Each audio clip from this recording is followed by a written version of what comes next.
Alright, so nandito na naman si Ninong para pasarapin yung gin bulag nyo. Component natin, base, gin Ginebra, lemon lime soda, pineapple concentrated, and Dutch milk. Ice.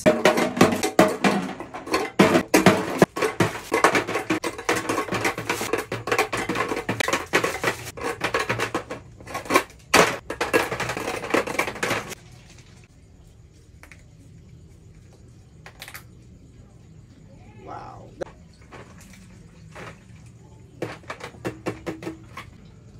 Pineapple.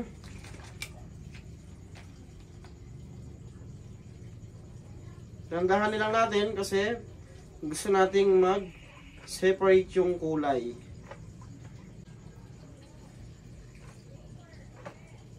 Tandahanin lang natin. Lemon lime soda.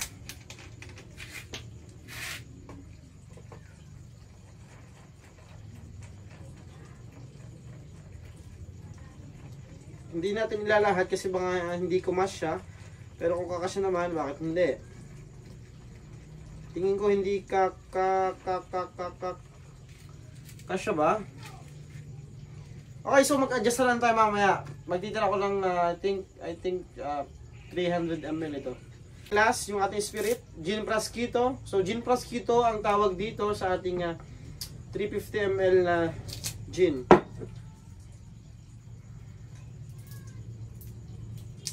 Hindi gin lapad, hindi gin Prosciutto.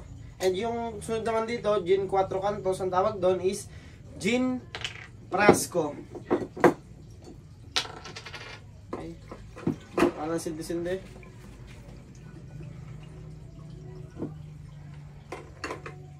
Tingin ko naman kasya. Tingin ko naman kasya.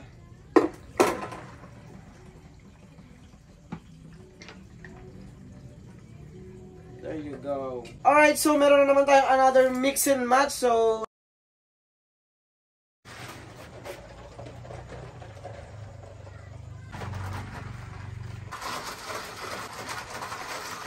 naamoy ko na yung resulta.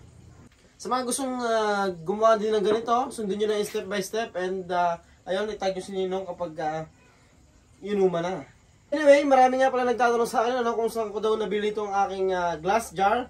Imigay si Ninong ng isang container nito. Ayan, so basta sundin nyo lang yung mechanics natin. Para manalo nito, mag-register lang kayo dyan sa nasa link. Siyempre, i-share nyo yung video. So, ganun lang kadali. So, ano pa hinihintay mo? I-share mo na itong video and i-register ka na dyan sa nasa link.